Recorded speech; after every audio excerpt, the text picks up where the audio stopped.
The Canadian Securities Exchange presents your go-to source for trends in junior and small cap markets. Each month, join host Anna Serin and financial expert Bruce Campbell in partnership with Stockhouse. Welcome to the February edition of The Market This Month. I'm Anna Serin, Director of Listings Development with the Canadian Securities Exchange, and I'm joined by my co-host, Bruce Campbell with StoneCastle Investment Management. On today's episode, we're unpacking what's driving markets right now. From gold and silver volatility to sector rotation, capitalization rotation, and what our top-down dashboard is signaling as we move further into 2026. Gold and silver have continued to experience meaningful price swings as markets digest shifting rate expectations, currency movements, geopolitical tensions, and broader risk sentiment. Silver in particular tends to amplify volatility because of its dual role, both as monetary metal and as its critical industrial input tied to electrification, solar, and advanced technologies. Volatility can feel uncomfortable, but often it reflects repositioning, not weakening fundamentals. We're also seeing broader sector rotation underway. Capital continues to move between defensives and cyclicals, between technology and real assets, and increasingly across different market capitalizations. That brings us to capitalization rotation, where flows between large caps and juniors are creating selective opportunity, particularly within Canada's growth markets. Our top-down dashboard tracking breadth, relative strength, momentum, and volatility suggests we're in a transitional environment. It's not broadly risk-on or risk-off, it's selective. Capital is flowing with purpose. At the Canadian Securities Exchange this month, we welcome several new listings. Alaros Exploration Inc., Titan Tech Corp., Redwood AI Corp., Maximus Metals, and Bahia Metals Corp. These additions span exploration metals and AI-focused technology, reinforcing that companies across sectors continue to access the public capital markets. We also witness a strong start to 2026 in financings across all sectors, many oversubscribed with meaningful international participation from U.S. and global investors. Two silver financings this month tell a deeper story about sector support beyond short-term price charts. Kuya Silver Corporation completed a roughly $25 million financing to support expansion initiatives at its Bethania silver mine in Peru, including increased processing capacity. This is operational growth capital, funding infrastructure and scalability, reflecting investor confidence in long-term production economics. Meanwhile, Pacifica Silver Corp announced on January 23rd that it closed financings totaling over $23 million. Proceeds will advance exploration and development at its flagship silver project in Mexico. Raising over $23 million in a volatile metals environment, particularly at the exploration stage, is meaningful. It demonstrates that institutional and strategic capital continues to back the silver pipeline, not just current production. So while silver prices may move sharply from week to week, capital formation in the sector remains active. That distinction matters.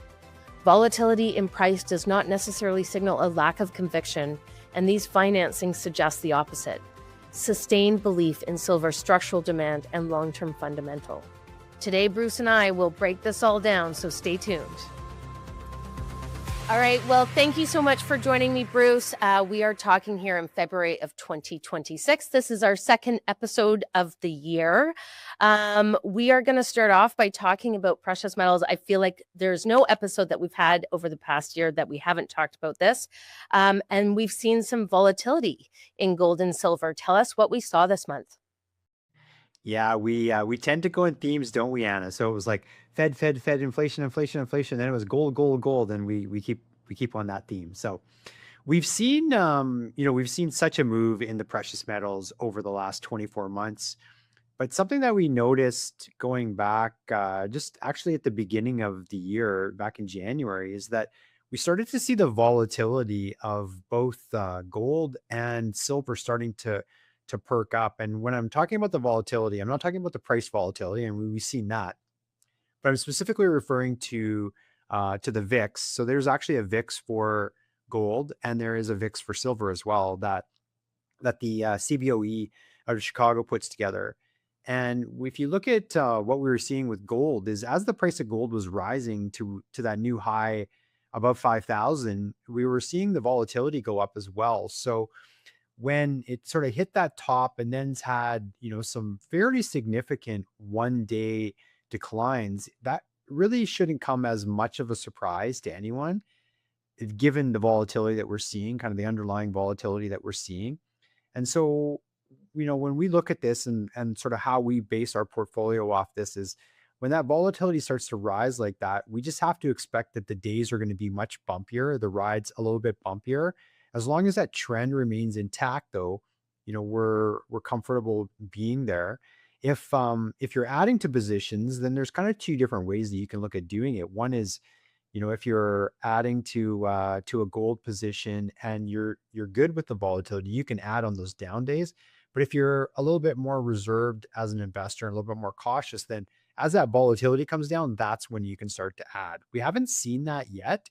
That's something that we're watching on, for our own portfolio. But yeah, the volatility levels have been, a couple of standard deviations above where they normally would sit. And I mean, what we've seen is a steady increase in the price of these commodities over a very short period of time. I mean, maybe not that short, but we've seen this incredible growth in these commodity prices. Is this a natural volatility that you see when you see that much of an incline? Yeah, certainly that's the case. If you look at gold and in particular silver, it's moved from kind of the October-ish timeframe to really the highs in January. Like it really went exponential. And when we see that happen, we tend to get a lot of late participants into the market, and that also can mean that they're quick on the trigger in that when they start to lose money, they're immediately out. And so that volatility really starts to intensify. And that's a function of, probably just being overextended. And now kind of what you would expect is that you'd see this chop around while the volatility remains high and, really it perhaps has no trend to where it's going. It just goes up and down a lot. And then at some point in time, that volatility comes down and then the trend resumes back to the upside. If you kind of look back at past cycles with commodities, they can be, extremely challenging to hold. Everyone can look back at a chart and go, oh yeah, like I should have been in this commodity or that commodity, through this period of time because, it went up so much.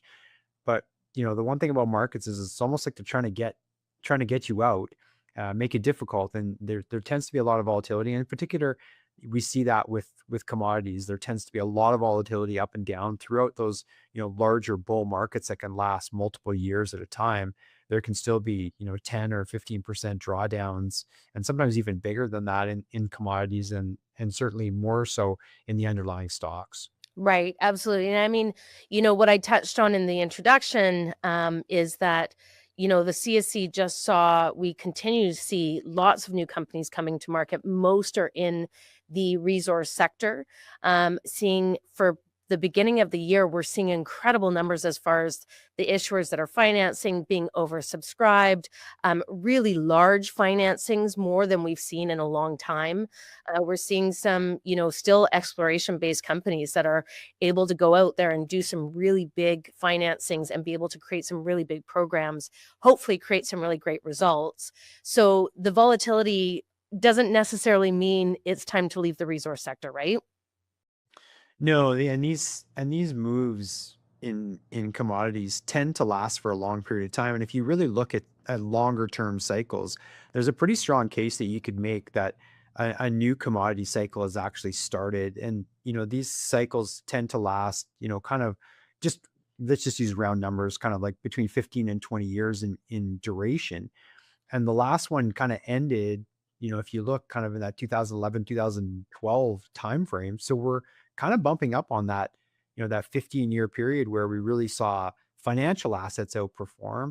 And now, there's a lot of reasons to believe that the commodity cycle is really starting, and we're probably 2 or maybe 3 years into this. And if it's got that, again, 15 to 20 year life, then there's multiple years left in what could end up being a fairly significant cycle for all commodities, and they tend to follow in, kind of tandem one after the next. Well, I hope you're right there. We talked about this last month. We were going into the Vancouver Resource Investment Conference in Vancouver. I've never seen the conference quite that busy, which was really exciting to see. Just the floor was absolutely packed with investors and companies, and market participants. And most people out there were raising money. There was a lot of excitement, and we're going into March when we have the PDAC conference in Toronto. So I'm excited about that as well. And I hope you're right that we have a few years ahead of us in this run. Let's jump into some sector rotation talk. Just remind our audience, sector rotation, what that typically signals for you. Yeah, I mean, if you look at, kind of the list of different sectors that are out there in the market, in a bull market, it's really healthy for that leadership to be changing. And if you kind of look at, what we've seen up until, probably off the bottom of 2022, we really saw technology leading the market. And I'm not saying that technology is dead by any means. Certainly looks that there's some rotation out of the larger cap technology stocks, and that's starting to go into other areas now. So we started to see healthcare kind of later last year in the US picking up. We've seen the base and precious metals doing really well in Canada. And then the next rotation that we started to see is energy. And we touched on this last month, but we continue to see the energy companies, both in Canada and the US, do really well. And at the same time, the commodity price hasn't done a ton, but it does have, kind of upward movement. So it peaked out last June, dropped down significantly, and then it's just kind of slowly working its way up. And so there's been some sector rotation there. And then, even if you look at, kind of the health and breadth of the market, we're seeing the transportation stocks. So airlines and trucking companies are now starting to make new highs again, which again is really positive for the overall economy. It shows you that rotation that's happening. At the same time, we're seeing, if we looked at the regional banks in the US, they're accelerating, and yet the big wealth management money center banks are kind of going sideways. So that rotation's always there. It's something you have to be aware of. And I mean, it doesn't mean that you have to build your portfolio around that, but it's certainly one strategy that, a lot of investors use, is to overweight those sectors that are doing well. Would you say that, some of those moves that you discussed, would you say that those are signaling some strength from an economic perspective? It sounds like those are fundamentals that, I would say signal a good economy. Would you say you feel the same way? Yeah, 100%. So, if you go back to 2022, we didn't actually see an official recession, even though the market was off 20% during that year. And that's considered a bear market. And typically you get a recession and a bear market, kind of go, the bear market starts and then the recession is hit later. But what I feel happened was that we actually had a manufacturing and industrials recession. So if you look at a lot of manufacturing across the world, it was really in decline. And now you're starting to see that pick up. And so anytime that you're seeing, the industrial companies doing really well, you're seeing regional banks, which are a little bit more credit sensitive, doing well. You're seeing trucking, you're seeing the airlines, those are all doing well. It tends to, be an environment where, the economy itself is improving and continues to increase. Does it mean there can't be pockets or, slower quarters of growth? Yeah, for sure. But it looks like, we're seeing this period where we're starting to see synchronized growth across the world, and that's having an impact both on our markets here in Canada, the US, but also internationally. We're seeing several markets doing really well. Yeah, absolutely. I feel like there was a bit of a wash cycle last year with obviously the political circumstances across the border with our neighbors.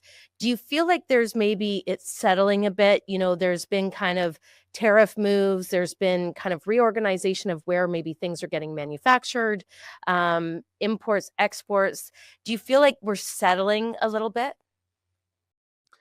In some ways, the market is always forward-looking one, and so during all of that instability last year around tariffs, it was also forward-looking, but at the same time, it's also always mapping and measuring where things are at. So, as we come through that period, we've seen now really kind of 3 quarters of earnings reports, and those earnings are continue to be fairly strong, and the market can also get a good assessment on who's been hurt and who's gaining from everything that happened. Yeah.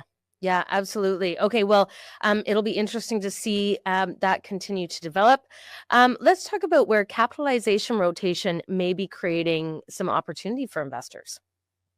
Yeah, I kind of touched on this a little bit when we looked at the sector rotation, but we really are starting to see this capital rotation. So when we talk about that, that's kind of small, mid, large, and mega caps, and what areas driving the market and where the leadership is. And if we, there's always going to be companies in all of those capitalizations that do well because of their own individual circumstances. But if you look at those capitalizations on a whole, they tend to move up and down together. And this is really earnings driven. So again, going back into kind of 2023, if we look at earnings acceleration, well, the earnings acceleration was really in that mega cap and those Meg 7 names. So their earnings were increasing, their revenue and earnings were increasing at around a 50% rate back in 2023 into 2024, and they're still accelerating now, but that rate of change has dropped in half in a lot of cases. And at the same time, we're seeing kind of that small and mid cap area where they actually had negative earnings growth during 2023, 2024. And around June of last year, we started to see that change. And now we're seeing accelerated earnings growth in the small and mid cap areas and large as well. And so we've seen investors starting to move away from that. So we have a lot of different technical indicators that we follow, and we put together something that we call our dashboard. And we've actually seen the mega caps deteriorating on that dashboard perspective, and all the other three market capitalizations, so small, mid, and large, all seeing capital flow into them. And as a result, they've performed significantly better, certainly for the start of this year, but even from kind of part of last year into this year. Remind us when in the year when earnings typically come out. So we have our year end, which is typically December 31st, right? That's what most Yeah. companies choose to do. And then they have a period of time to report their earnings. So when do we get our first earnings for 2025 of companies? So the 25 year end earnings are coming out right now. Right. So they typically start kind of in that early February timeframe and run through February and March, Right. where kind of the heaviest period we're gonna be heading into that heaviest period, in the next few weeks, where most companies in Canada and the US all get their earnings reported We get to look during behind the that period curtain, of so time to for speak. December 31st. Yeah, and I mean, like it's that one quarter where you get to see the snapshot of what happened Yeah. last quarter. Yeah. And then typically in a lot of cases, management will provide guidance, and they're at the time they report, they're halfway through or even more their quarter, so they have a good idea of how the quarter's starting to shape up from orders and from their business, and so they will often give guidance, which also helps the markets and investors to really figure out what the path that the company's on is, and then all of that's aggregated together, and that's where you start to see sectors and capitalizations move after those numbers have been reported. Yeah, absolutely. Very great. Okay. So we will probably talk about earnings again next month, I would imagine, because if we're going to continue to see those trickle out, and the market will obviously react to that. Okay, let's end off with the top-down dashboard. You had mentioned dashboard when we were talking about the rotation. What is that telling you about positioning our investment strategy from here? Yeah, so we've got multiple different things that we look at on this top-down dashboard, but one of the things that we've developed is what we call our early warning indicator. And this early warning indicator, we don't take action based on the early warning indicator, but it's just that yellow light that flashes in the background if it goes negative. And we just recently saw the early warning indicator go negative for the Mag 7, but also for the S&P and the NASDAQ. That being said, the Russell 2000, the US small and mid caps are all positive, and all of the Canadian market capitalizations and exchanges are all positive. So it looks again to what we just talked about, where we're seeing that rotation from the mega caps into the smaller caps, but it's something that we want to be aware of to make sure that there's not going to be, some surprise that is coming into the market that some market participants already have been able to figure out. Right. Okay. Well, we'll stay tuned to that. Bruce, as we go into the month of March, I mentioned earlier that we'll be heading into PDAC in Toronto, which is, I believe, one of the largest resource-focused conferences in the world. So that happens in early March in Toronto. It is always a heavy start to the year in the resource sector, just with the various conferences that happen. Of course, this happens at this time of the year because all of our resource participants are up on their properties, typically in the summertime when they're able to get up far north for weather conditions and actually, get their work programs done. But it also stimulates, I think, there's a lot of stimulation within the resource sector for this reason. So going into next month, are there considerations that investors should have? And what are your thoughts kind of going into another resource focused conference? Yeah, I mean, there always tends to be, a lot of new ideas that come out of those conferences. So companies that, have been around, but, maybe they haven't had the focus that they should from investors, and they kind of get spotlighted in a lot of cases. And so there tends to be lots of movement in sort of undiscovered ideas that get discovered. So that's something to certainly keep an eye on. And then, the earnings trends will also be, something that's important. And then the last thing is just, what we see from a financing standpoint, because now, companies are starting to figure out what they need to do and what they can do for the summer. In some cases, they're expanding, drilling programs and looking more to spend more money to build out and, define what they have. And so we'll watch for that as well. Very exciting. Okay, well, listen, I look forward to seeing you next month. I hope I get to see you in person next month. Let's get you out to Vancouver, and we can do this in person. Yeah, sounds like a great plan. All right. Thanks again, Bruce. Always great chatting with you.